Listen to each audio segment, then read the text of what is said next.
I grew up as a Jehovah's Witness. That kind of felt like it beat a lot of the beliefs out of me that there was anything good for me in the world or anything good that came from religion or God. I had damage to my frontal lobe, my amygdala, and my hippocampus. So memory, emotions, and executive function. And I'm building a big company. And that's when I started psychedelic therapy to heal my brain. But I know it opened my heart in a way that I wouldn't change it for the world. I know when I have blocks in business, I know it's me. Like I'm going through one right now and it is so hard. I know I'm sabotaging. I know I'm afraid. I know on the other side is everything that I've dreamed of. The science has finally caught up. It reduces stress faster than yoga, meditation, and massage.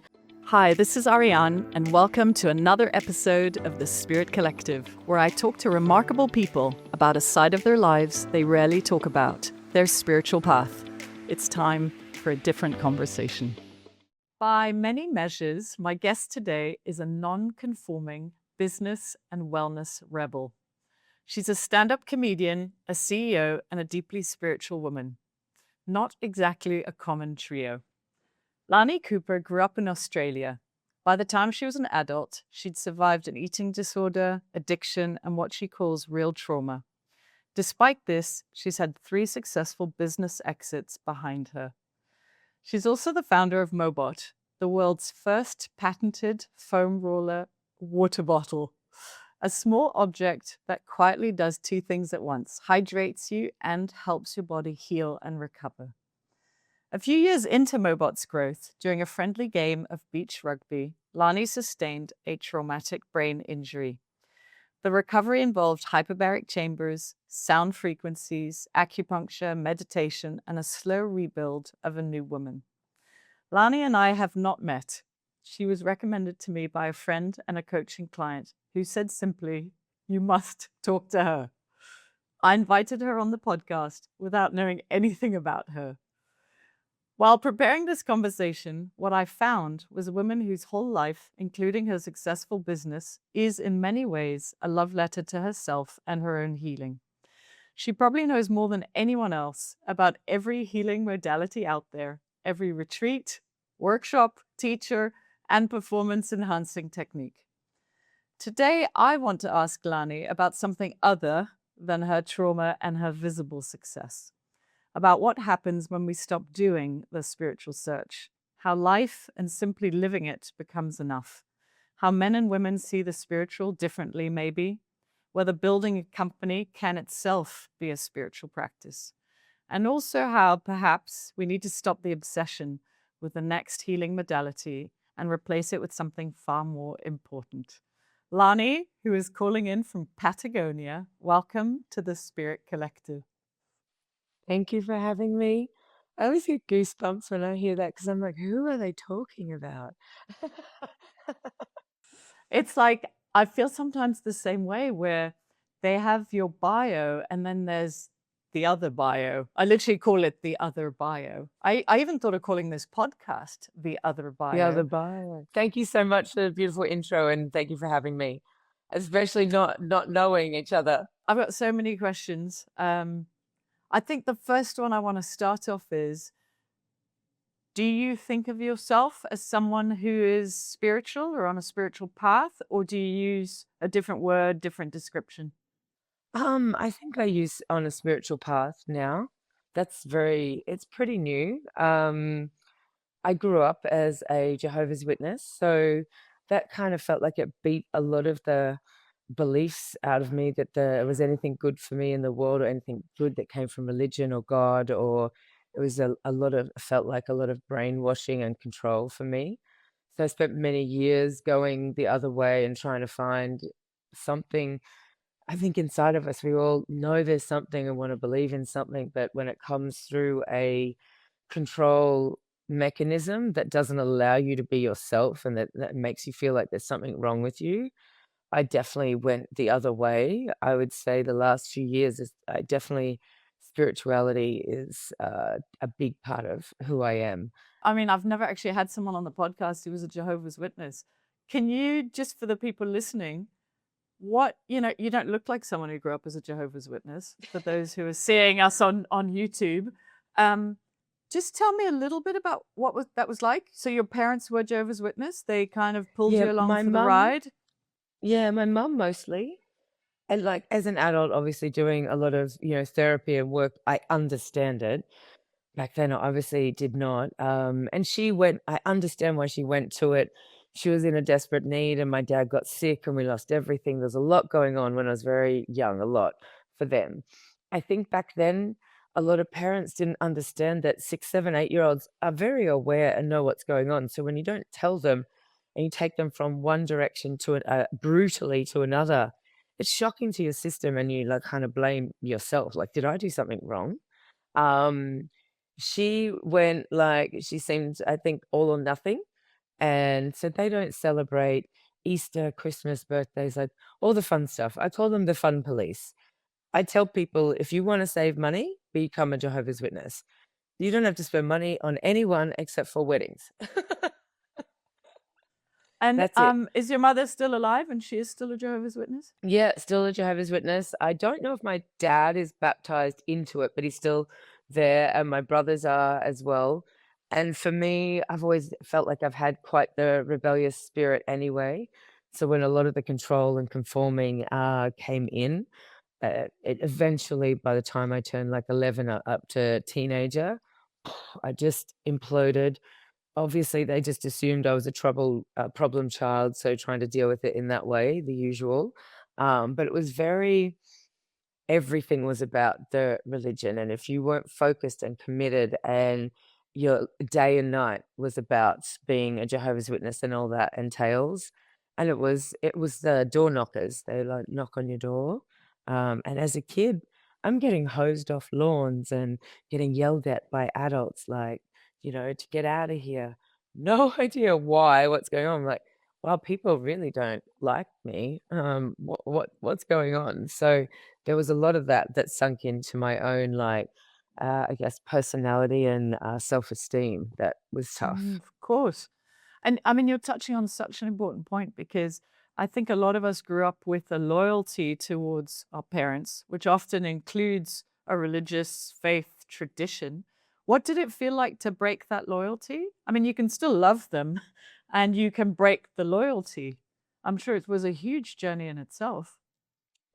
It was an ongoing journey. I mean, so I mentioned it's my birthday this year, and in September, and this will really be my first big birthday celebration.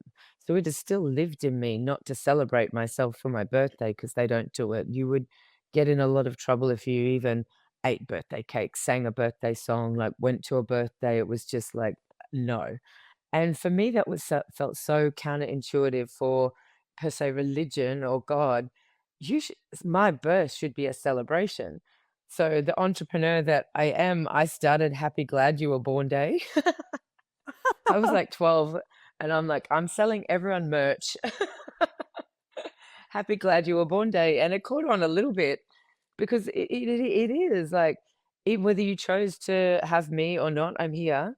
That should be a celebration, and whatever we can do to celebrate my journey into the future and what I can do with and for the world. But it was the opposite, and that never made sense to me.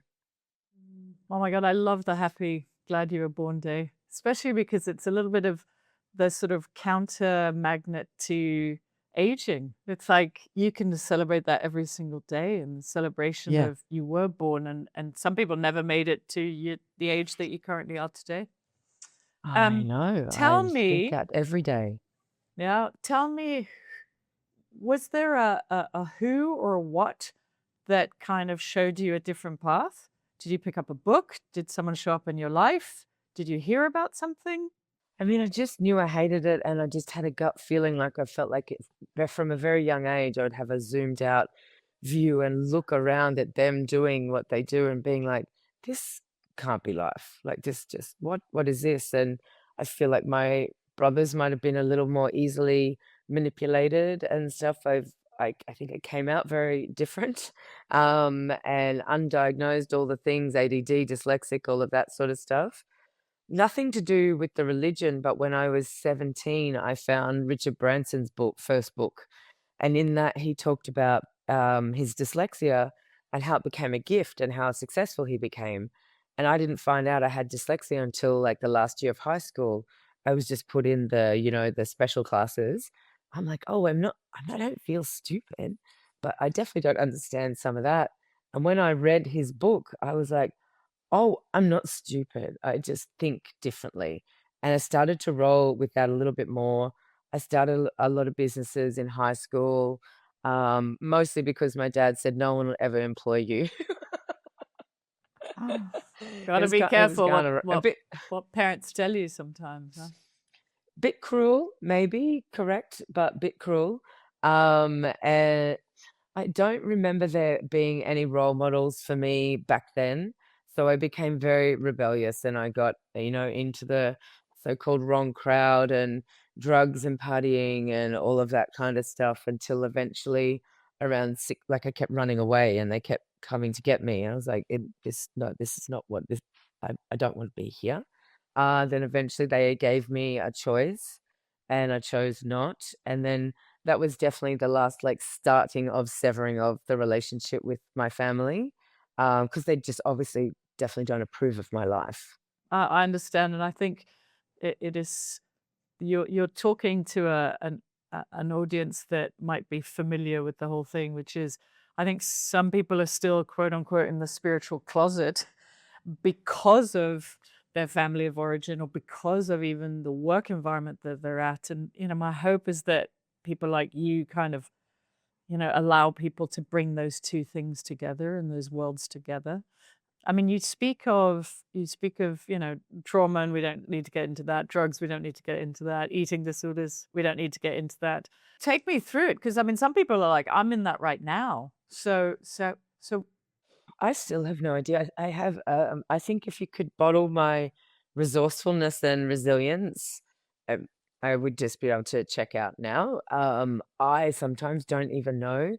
I think like my dad was like not going through a very great stage of health, and they had him on like a lot of oxy and stuff like that. So, and I think possibly undiagnosed bipolar from trauma and stuff, and their mum's religious. So there was a lot of sensitivity at home, a lot of, um, abuse and different things like that in different ways. So I learned very quickly to just kind of study my environment to know what was first for safety. And then I took scanning. that out. Yeah, took that out into the world. And honestly, back then, we're talking like 30 years ago, for an eating disorder, as long as you were not performing any of the acts of it and you were eating, you were cured. If you were on drugs and you were not taking drugs, cured. No one went into why am I doing this? How do I sort of stop it? And when I was about 18 or 19, I had a rehabilitation visit into rehab. And there was one guy there that used to sneak us out because the center didn't believe what he was saying. Sneak us out, all these eating disorder girls. He would sneak us into this like ice cream shop. We're like, dude, this is weird. Get us away from the food. And he started filling out this questionnaire. It was so funny. And of what happened to you.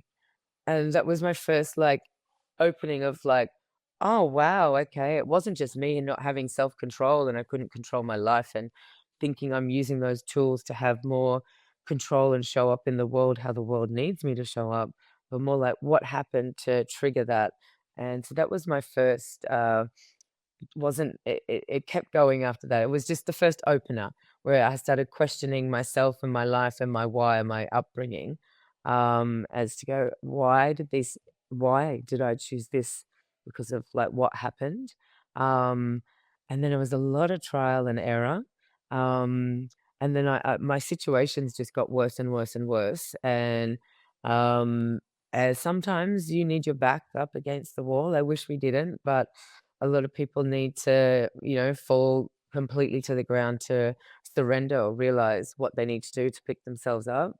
I like to try and be a bridge before that happens because they can see it, but it is how we learn. And as long as you can put down the bumpers in the bowling, I'm like, as long as we can try and put down some bumpers so you can bump out and you don't gut a ball, for me, that's good because the growth that comes from hitting that, for me, I still enjoy it in the sense that I wouldn't reach that level or I might miss it if I don't push myself to an edge that is discovery on the other side and growth. And I'm now used to it after many years, and people look at me and go, "Why are you doing this to yourself?"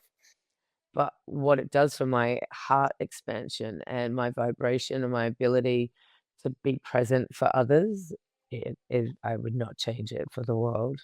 So, Lani, at the time, you're 18, 20, early 20s.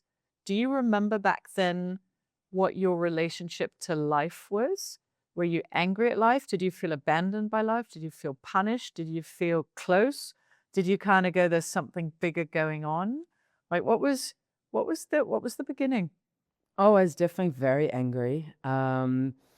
I didn't understand what happened to me. I possibly had a little bit of a victim, like why me going through all this stuff.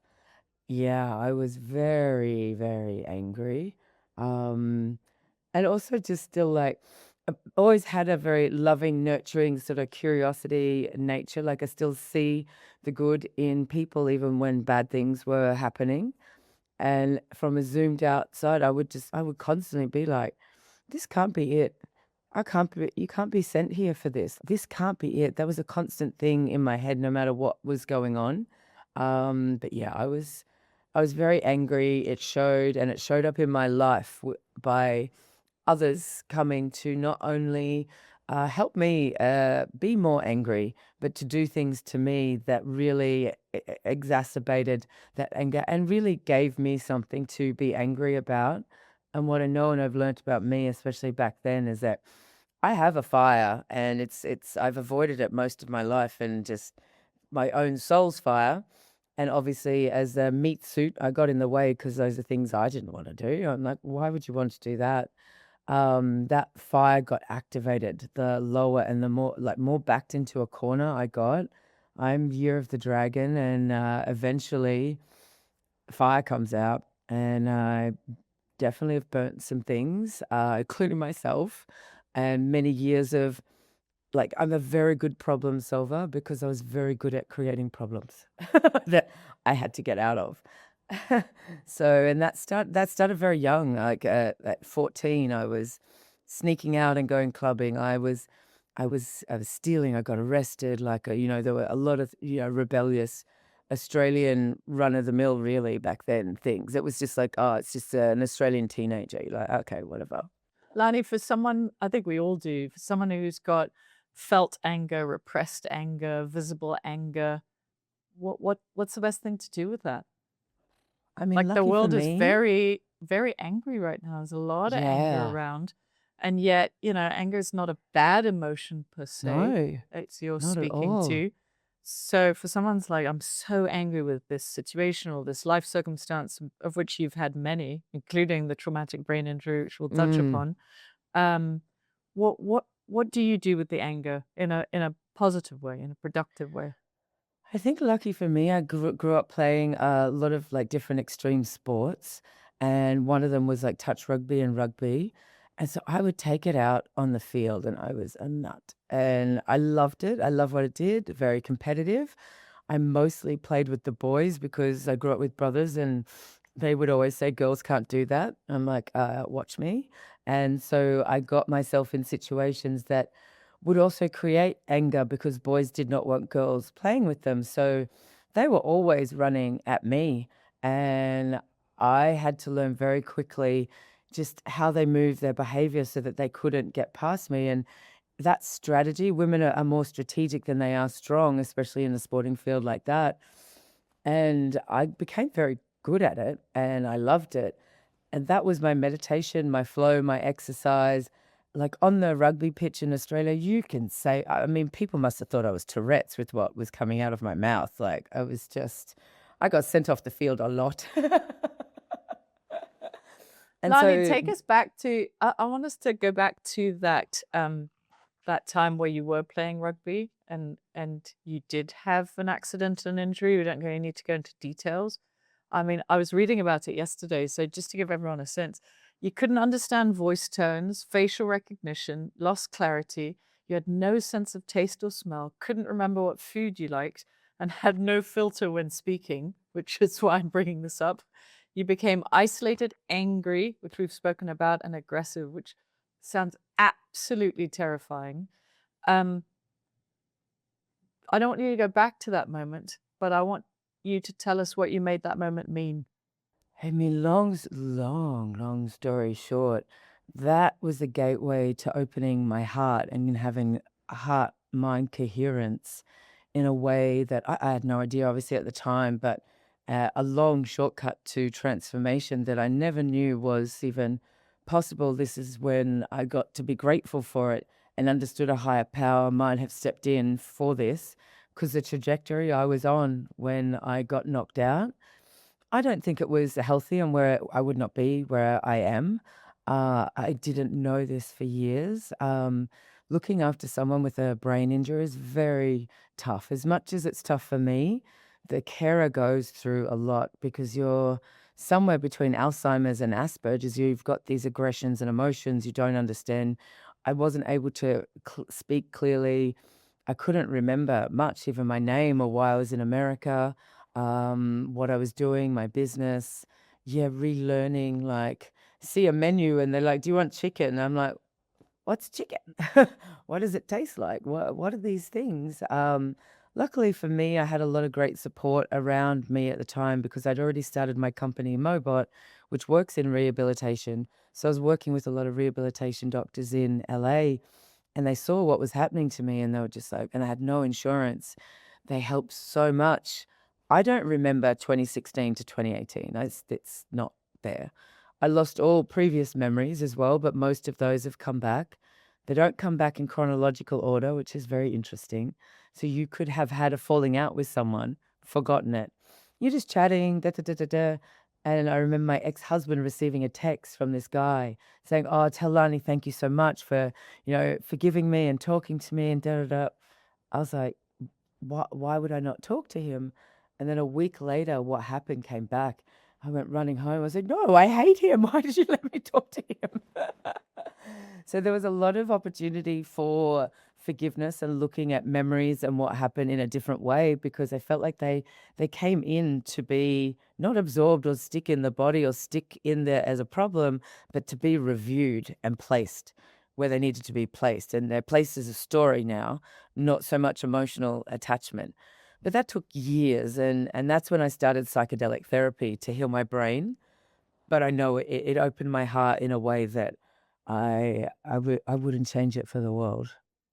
Mm, amazing.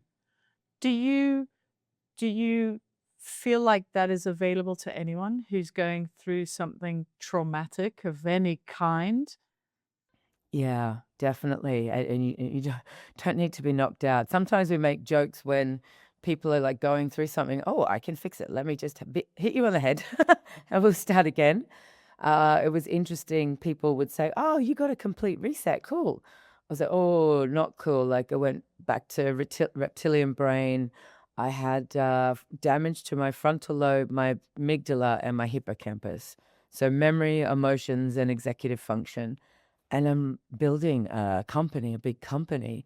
You need all of those things. So if I was going to be a monk in a mountain, it was perfect. I had nothing but now. And I didn't understand the benefit of it then. I've been able to bring that forward. Meditating is quite easy for me now because I just tap into where my brain was there, and I am so present. That presence is not a problem for me, but future thinking and planning and building all of that together, especially like as a founder, CEO, you're living in the future constantly, which isn't realistic, but it is business. So it's all projections. I want to talk about the business thing in a minute. I know because I've read all about you. You did pretty much every healing modality that's out there. Hyperbaric chambers, acupuncture, meditation, sound frequencies, many more. I want to know what you know now about what really heals a human being. And then we're going to talk about what doesn't heal a human being. Because I think there's a real journey between, everyone trying everything for every reason and just sort of going, that's the next thing. It's cold plunges or infrared saunas or red light therapy or peptides, or I mean, it's been around my world a lot. But for someone who really has gone through all of those things, What did you learn about what really heals a human being? I mean, good community, like people, the people around you, and the reflect. We can't do it on our own. The village is gone, and it needs to come back. And I've been in almost 24 countries in the last like year, and each one is doing. It's crazy, and each one is with a community of people from 50 to 300 to 700 people. Each time I walk away, it's not even being in Patagonia. I went for the mountains and I left with a family. Like it was just that is so healing. And we are medicine, and what we know different things, but if we're allowed able to share, there's so much we can learn from each other.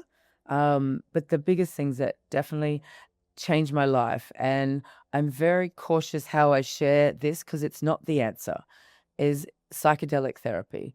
It if I had have had that 30 years ago on top of all the modalities I was doing, I really think I could have cut my healing journey in it like by into a third.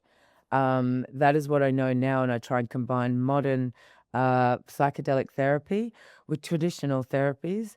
It needs to be a ritual, it needs to be a practice, and it needs to be something you embody every day, even if it's something little that you call your not negotiable. Like my hydration, I drink a liter of water as soon as I get up. I've set the baseline. I will not skip that. There's little things that have to be a not negotiable that work for you, that keep you grounded, so that if you get lost out in space when you're out there, that can bring you back. And the psychedelic therapy is just an eye opener to show you the truth of what you need to see, but you need to do the integration work. And I don't see a lot of that, as much of that happening.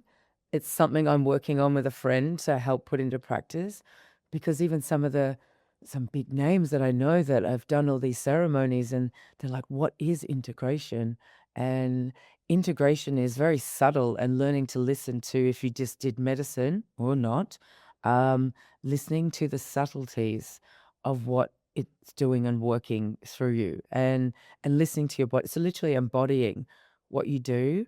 A lot of people go running off to contrast therapy, or working. All of those things are healthy, but if you take them too far, it's another addiction that's avoiding another layer below that's driving that. And you might look good, you might have the aesthetics, the biohacking, all of that, but you're not embodied. You're not coming from your heart as much. And the heart, she's a funny one to find. And by integration, I think I know what you mean by that, but I just want to check. By integration, do you mean integrating into the body and the heart, or do you mean by integrating the psychedelic experience into the rest of your life, or both? Both, and I mean, they're basic things. Finding a place to sit still, finding a favorite place, sit. Like I believe in active meditation because it's very hard to sit still. I believe the sitting still meditation is very masculine, and for women, we need to move more. So, dance, find movement, find flow is more meditative for us than just trying to sit there for 2 hours. That actually never really did anything for me, not because my brain was going crazy. We are just built very differently. And a lot of the tools that are out there now have been created by men, for men, studying men.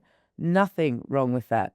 But we are just different with our hormones, our cycles, even the way that we have trauma. We have multiple little traumas coming in every day. Men typically go through a couple of bigger ones and handle that. Every day we have to keep an eye out for our safety, for our location, where we're at, who's around us, and energetically that's very taxing. And so approaching a meditation and integration, like I love journaling, I love writing, write anything. Like what just get started and just write anything, get it out, and it really gets you started. It's so simple. A cup of tea and some journaling, and talking to a good friend, going and joining a community exercise with sound bowls, kirtan, and it sounds hippy dippity, but once you get there with the sound and the people, and once the first level of society washes away, then you can be each other, be you with someone else. And it's hard because when people are hurt, they don't want to let people in. Oh my God, I have so many questions. Okay, so I feel like I've got like 5 open things on the desktop. What would you say to someone who's like, no psychedelics, not interested, totally closed, it's drugs, don't want to go there? Okay, I love EMDR.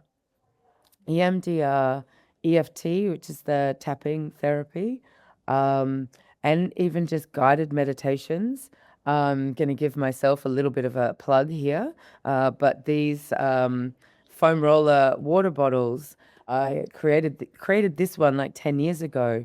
But if I take us back 30 years ago when I was not doing very well, ran away to Bali, somehow found this shaman and this school teacher that took me in and were like, girl, you are a mess. And it started out with a lot of there was no psychedelics around then. So it was Vipassana, yoga, breath work, rebirthing. I don't know if you've heard of rebirthing. I think it's like the holotropic now. 3 hours, hours and hours upon hours of this like breath work to like really feeling like you're releasing demons.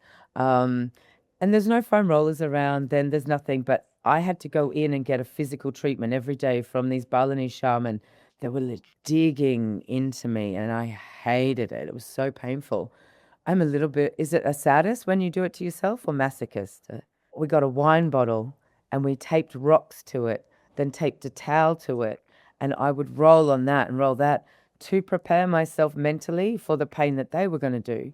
So that's the caveman version of what I've ended up doing, which 30 years ago I never thought I would. I was like, if you asked me if I would know too much about stainless steel and water bottles and foam rolling, I would be like, you're an idiot.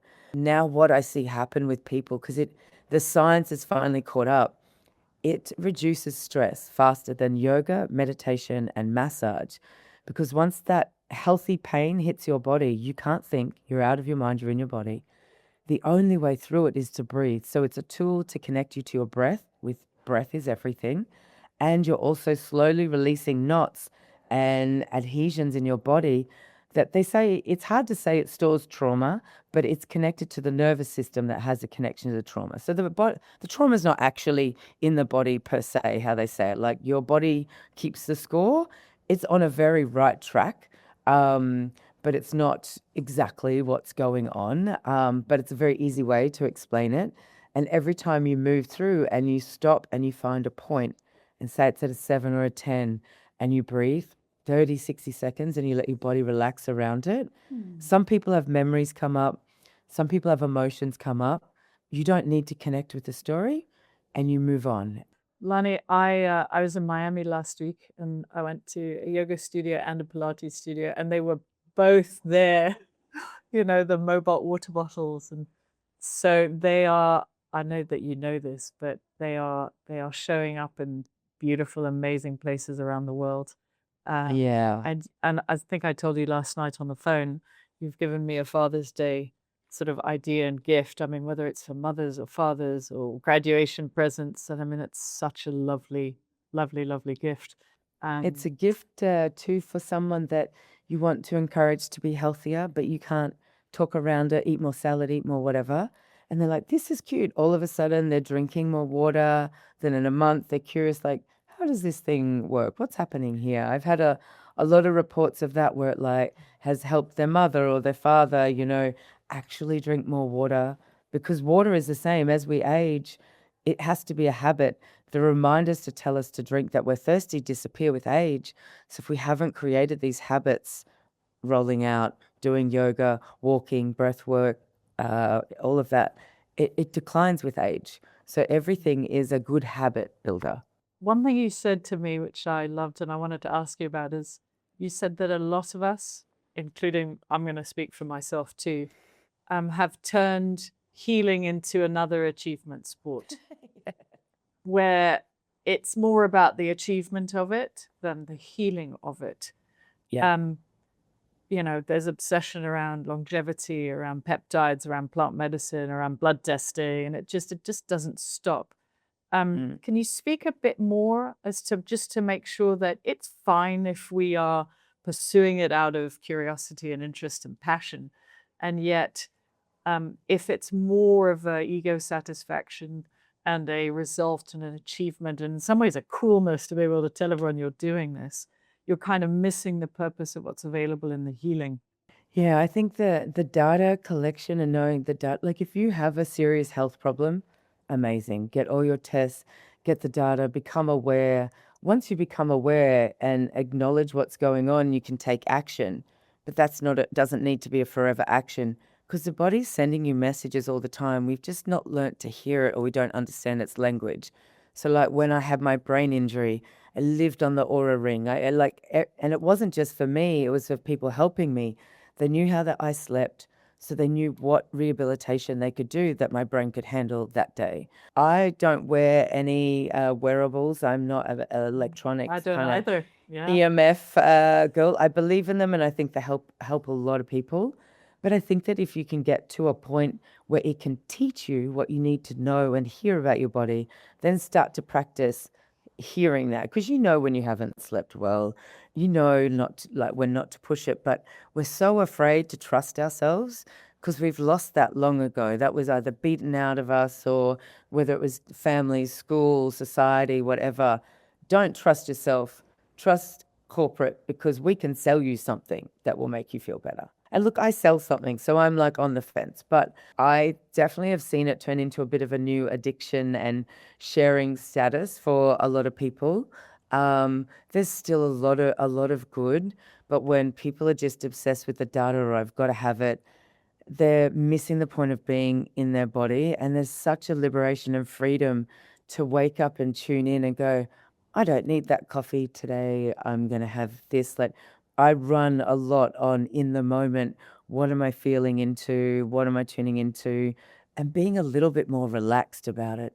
Because any tension about, oh, I can't have that. It's still tension and stress for the body instead of just allowing it, relearning how to communicate like with your body. Is there something that you are seeing or knowing or using that isn't yet mainstream that you're like, I can feel and know that this is going to go mainstream, not from an obsessive way, but from a, this is extraordinary, whether it's a product, whether it's some form of healing modality. I think you're at the forefront of it. So Yeah, I feel very lucky to have done mine so long ago that like I've been talking like this for 20, 30 years and they're like, you're crazy, get out of here. And now in the last year, they're like, come speak, tell us more. I really do believe that psychedelic therapy for healing, it's just like, and you read all the books, the Bible, Mario Brothers, he's eating mushrooms to grow. Like, there's so many little like fables in there going, guys, it's like there, it's everywhere. Um, and again, I am very cautious about sending anyone anywhere like that. It is not the answer. It is not something you do forever and take in that way. It's a means to a point of reconnecting with yourself. And I've done all of the psychedelics and I've done everything from macro to micro. I don't really take a lot now. I'm an ambassador for Americans for Ibogaine. And for Ibogaine, and for those that don't know, Ibogaine is the one alkaloid from Iboga, which comes from Gabon in West Africa, that has the most miraculous powers for healing addictions and PTSD and trauma. I've never seen anything like it. It helped me and who I saw when I was there. Huge fan of that. There's a healthy fear around it, which there should be. It's not for everyone. But what I've seen it do for mental health and recovery, and we have quite the crisis on our hands with fentanyl addiction and mental health and stuff like that. It's amazing, but I think that they all should be approached with healthy fear and caution and get the right people, do your research. I'm a huge fan of MDMA therapy, huge fan of Rick Dublin, because I know for me when I was doing my healing and I did some medicines in a not making sense order, it was just kind of who I was around and what was recommended. If you don't know what love is and can't feel love or know love for yourself, which is what MDMA helps with, it's really hard to do the other medicines and integrate what it shows you about what you need to change in your life to have the life that you want to live, whether it's just building a garden and raising a family or building a big company. What it shows you is very hard to implement that and remove the things from your life to get it without that feeling of knowing love, especially if you didn't get it as a child, which most of us had our own version of not getting it. To give people some practical advice on the plant medicine journey and the psychedelic, where do they find the next right step, the community to do it with? Yeah, people are like, I'd love to do MDMA, I don't even know where to start, or I'd love to do a psychedelic journey, I don't even know where to start, and no one in my community is doing this. Especially I've noticed in certain areas I've traveled to, there's some conservative views. I know a lot of people that have heard my story have like gone and done it, and I feel grateful there's that level of trust. And my story is very crazy. It's still even crazy to me. MAPS is the more of a what is it? I can never say it and I speak English. Multidisciplinary something medicine MAPS. You know MAPS. We can put a link for MAPS, which Rick Dublin started.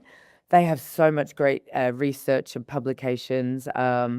Each one kind of has their own too. So Wonder Science, a bit more ketamine and other medicines, and it has a lot more data integrative stuff coming through. And Americans for Ibogaine, they just did really well recently, and they were part of the order that Trump signed to reduce it from Schedule 1, a lot of the therapies.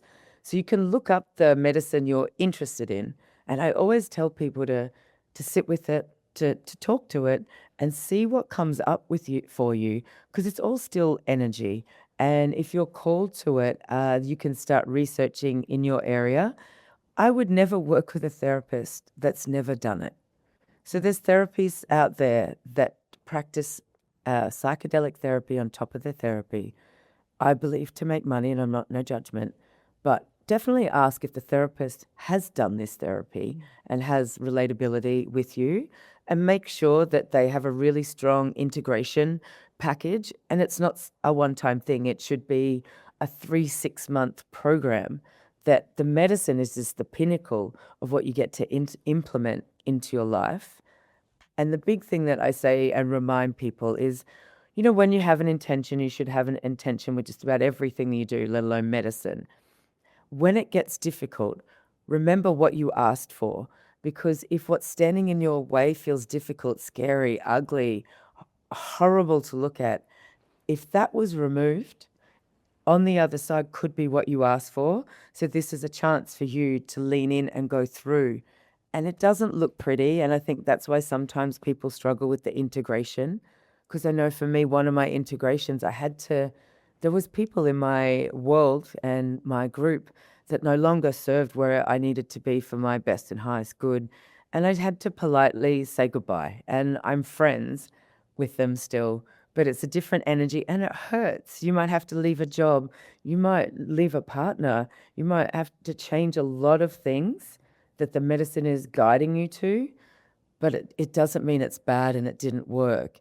It's what's on the other side. Because we took years to get to the shit show that we have. So it's not going to be overnight that we're just like, oh my God, my life is amazing. And there's no perfect. Like my life is, there's no, it's literally rolling with it. I want to switch to something I've been fascinated by, just because I see it in my circle and clients and friends. Do you see a difference between how men and women approach, I'm going to call it spirituality, but it could also just be their relationship to life itself, their relationship to themselves, their relationship to hard times? I don't like making generalizations. Yeah. And I also know sometimes we just do feel and do things differently.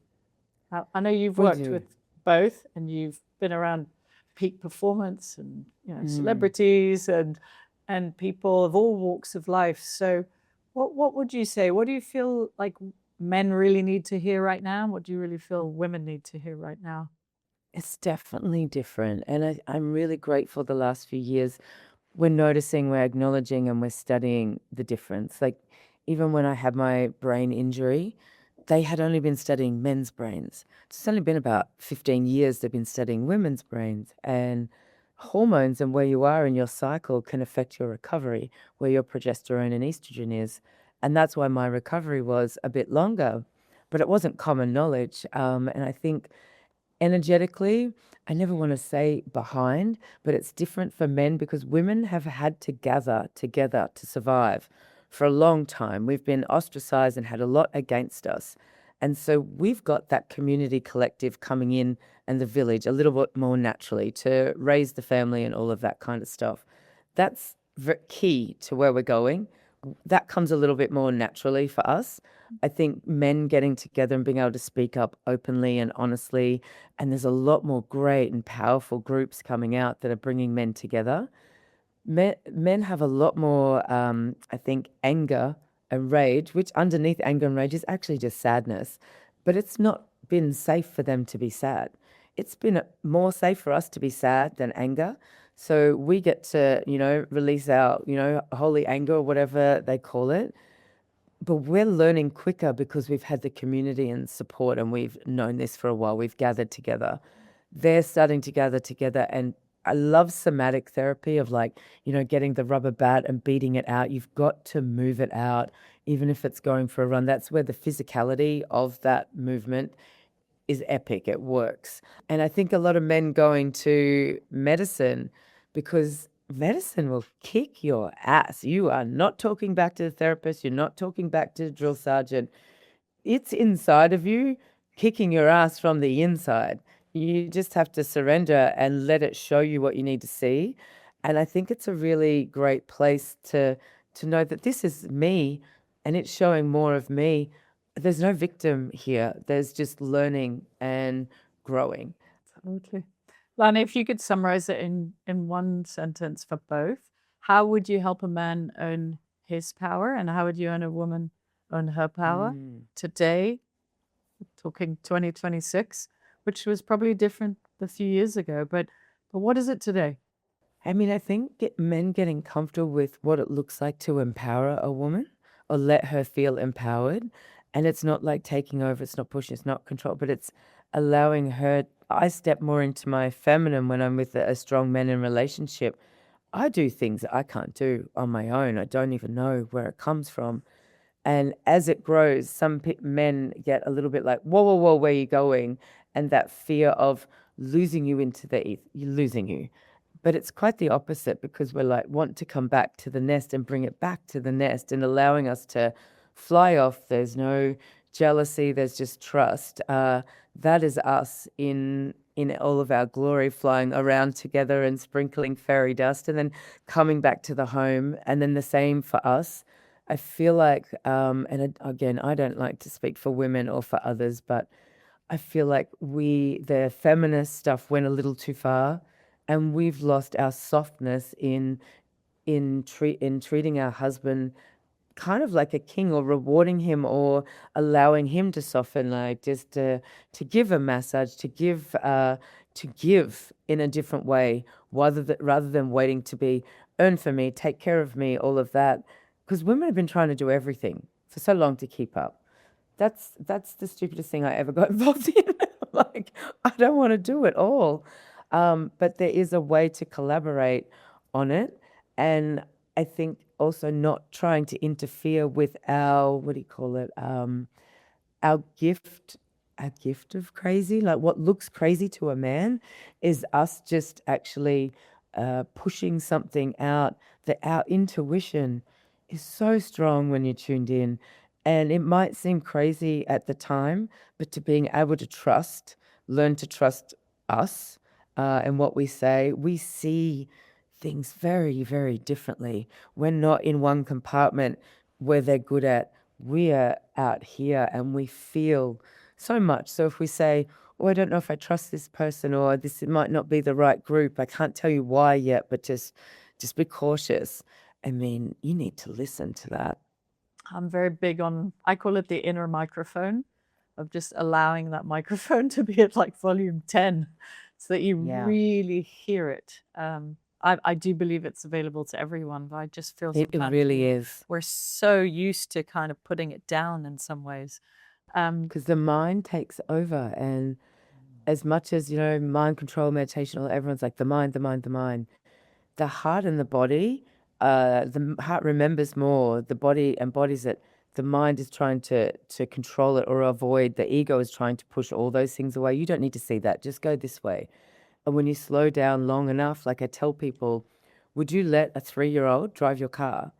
And they're like, no. I said, but you're letting a 3-year-old, wherever the last biggest trauma was, 7, 8, 10, whatever, this is driving your car, your meat suit. No, you need to like get out of your mind and get into your body and start to listen to it, and it will guide you. The things that my body guide me on, I still have trouble trusting and believing. And I'm like, all right, like you win. I can see all the crazy things that have gone around me to make this certain thing not happen. I'm like, okay, sure, I will not chase this. This in my mind, in my business life, in my spreadsheet says this is the right way. I'm like, fine, I'm going to go over here. This is where you're pushing me. And lo and behold, like what comes out of that is very different what that way, but I can blend that in. And a lot of it involves the community of people I end up bringing into my life. And we cannot do this alone. I am, when I was thinking about you before we got on the call, I thought, I'm speaking to someone who's spent much of her life, healing, learning how to survive, recovering, helping others. I guess there's a part of me that really, I'm fully aligned with you, and I want to ask you more about the not the doing of it, but the receiving of it and the softening of it, to use your word. I feel like we're at a point where we need to learn to receive more than we need to learn to do. So I want to hear your thoughts on this. Yes, being a human being, my lessons on that in the last couple of years have been hard and fast. And if you're looking on the outside in, you're like, bitch, you should just give up. You should stop. And I first did Ibogaine back in 2024. It changed my life. My life went really good. It's gone through its ups and downs. And I was really at a juxtaposition of, do I really want to be here with what I'm going through? And that's happened a few times in my life. And I've carried a lot of deep abusive trauma from men and other people from my childhood that really, really broke my little spirit. And I really didn't know who I was, body dysmorphia, all of the things, and obsessive with everything just to try and fit in and be perfect. And then achievements were, I got a lot of compliments from achieving and overachieving and winning. And then I give a little story of like, I began in 24 and 25, went to Burning Man, decided to free camp for the first time. For those that don't know about Burning Man, it's in the desert in Nevada.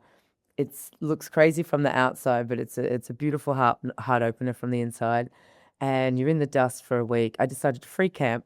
And so it's just 20 of us. And that means we're not connected to anything. We are on our own, your own gas, your own like water. You have nothing, just you and your RV and your friends.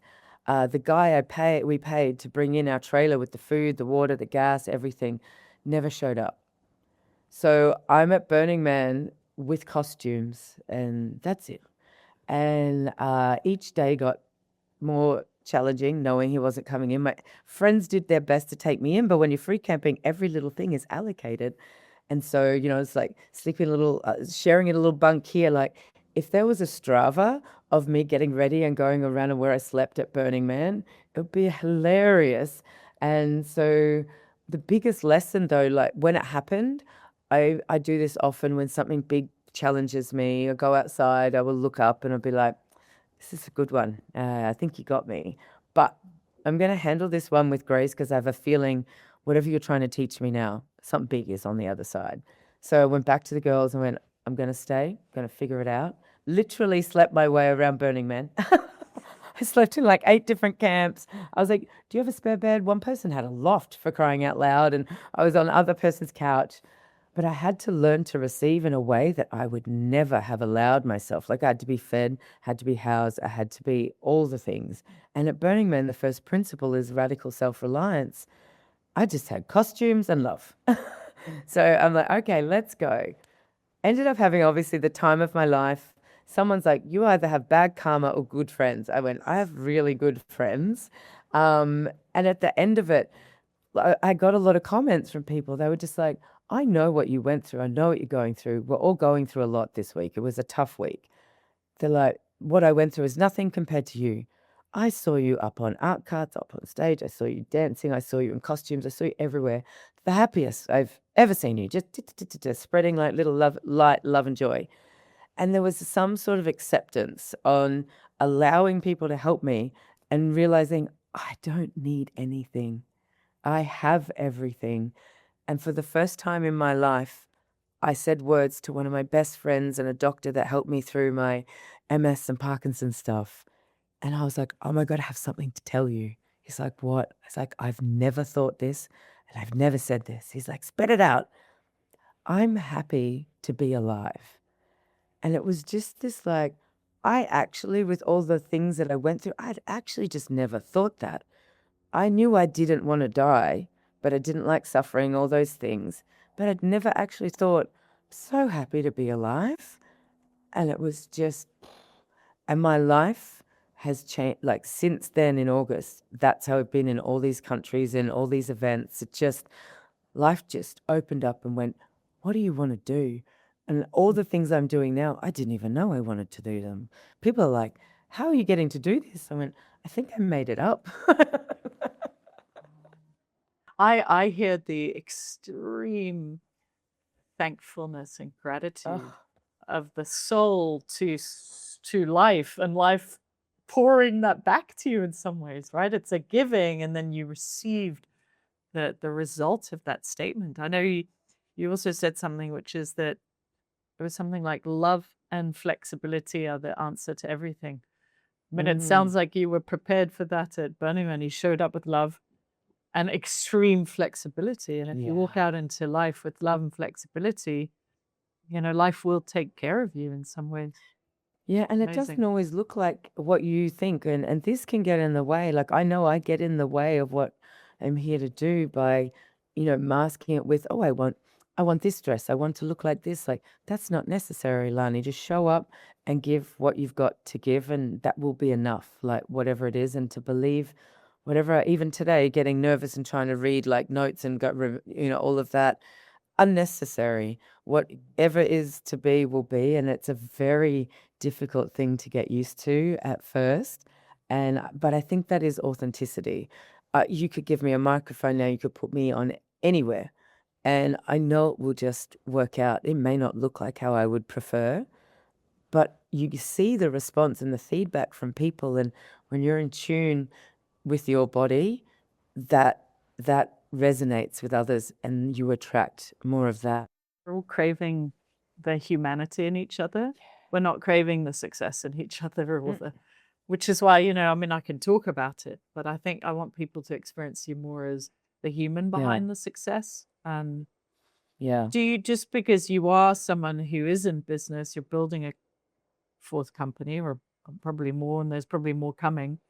Do you see business as a spiritual practice? Do you feel like you've incorporated the spiritual into how you've actually built the company? I personally believe like spirituality is probably the next frontier in business. I feel you're probably the person to ask about this. I haven't had this conversation with many people. 1,000%. Like I definitely think it's a self-transformation format, 1,000%. Because if your energy and who you are, especially if you're giving birth to something that is of purpose and mission, the mission-driven ones, I definitely feel like the founder has a lot more issues that bounce back to them that you can see reflected in your business that you're like, that's me. I'm in the way of that. Who I worked with, how I worked was different. The scalability of things was different. I talked differently. I obviously alienated some, traditional investors and attracted more investors that understood the mission and me and the longevity and sustainability of what I want to do. And it's not just build products and create things. I want to make behavioral change in people's lives so they live better. That's definitely a spiritual practice. And I know when I have blocks in business, I know it's me. Like I'm going through one right now and it is so hard. I know I'm sabotaging. I know I'm afraid. And I know on the other side, is everything that I've dreamed of. And I used to say, oh, I seem to watch things come in and go out. They're so close. But I realized yesterday, I did some equine therapy yesterday here in Santiago. It's amazing. I realized that it wasn't that it was coming in and missing me. I was leaning back instead of leaning in. It's right there. And I'm like, oh, because I'm not used to allowing that to come in. I was like, oh, I'm really ready for it. But the old patterns in my body are used to not allowing it in. So the spiritual side of having a practice of even writing and seeing what's going on in your business, whether it's your numbers, your marketing, whatever, and say, where in this do I need to take responsibility for my energy that's going out? If I could spend a week with you, watching your team, what are some things where I'm like, wow, how amazing is that? Like, what's a wow? What's a wow decision or I'm principle really or question? I'm good at reading between the lines of what someone's saying or doing, so I can say no quicker. Like the fast no is the best. But helping myself and my team read between the lines, always come and respond with compassion and love, let people go nicely. Do you feel you've got what I call a primary question that runs your life, runs your business, runs your relationship to yourself? Are you asking yourself a question like, how can I love myself more? How can I contribute? Or how can I be kinder? Or do you feel you've got a primary question that, even if it's unconscious, that is I kind of think running the so. whole thing? When I was younger, it was, this can't be for nothing. It can't be for nothing, all of this. There has to be something I'm going through all this for. I don't know when, I don't know why, I don't know how. And recently, it's more, if I don't do this now, when? When is the right time, Lani? You're turning 50. You have something you can share and help women and people with. I was always afraid to be seen and share my story because I didn't want to spend the rest of my life talking about that or be a victim or whatever. And I'm like, when I talk in small groups, there's tears, there's hugs, there's people like, this has given me so much hope and inspiration.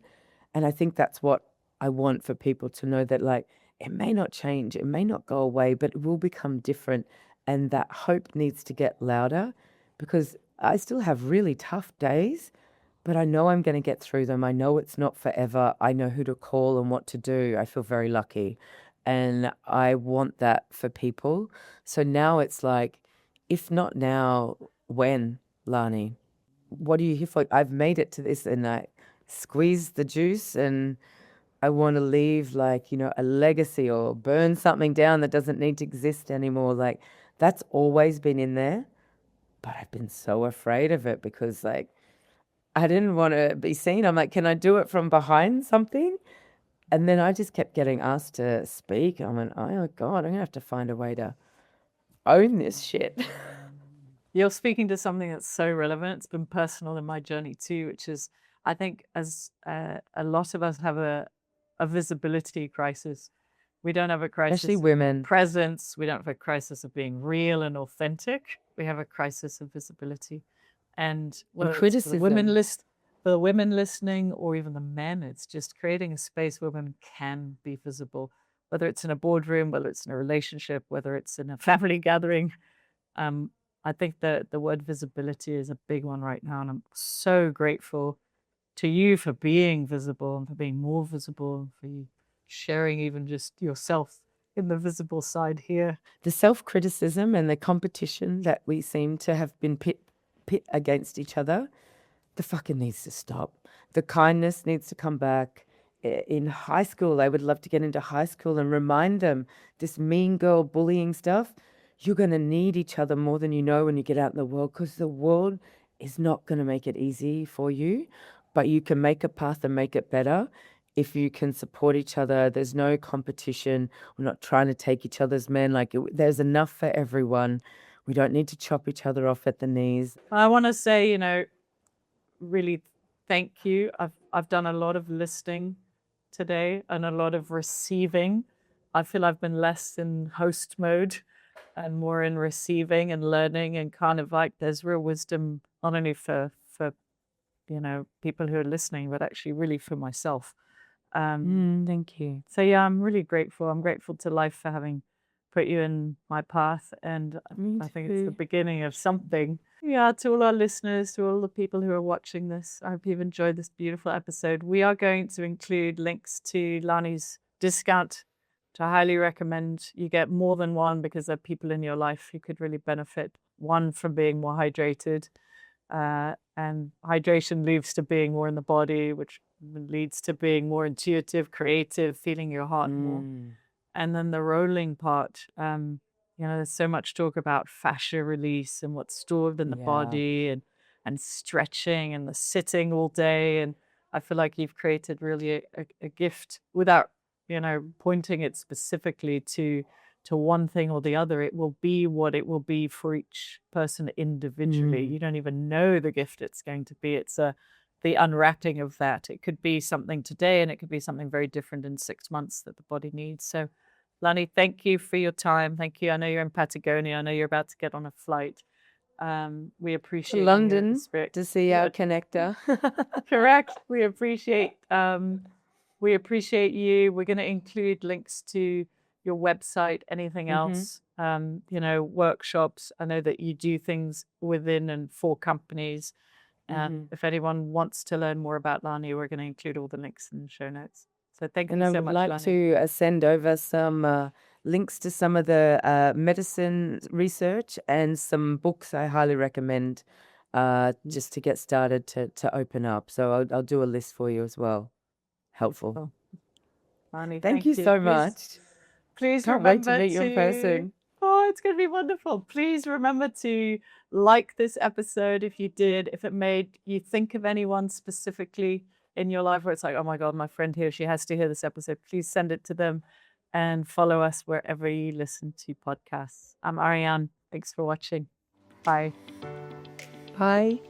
If this conversation moved you or inspired you, please follow the show wherever you listen to podcasts. And if it really moved you, please leave us a 5-star review. It really does make a big difference. And finally, if someone came to mind while you were listening to this episode, please send it their way. Remember, new episodes drop weekly. I'll see you very soon.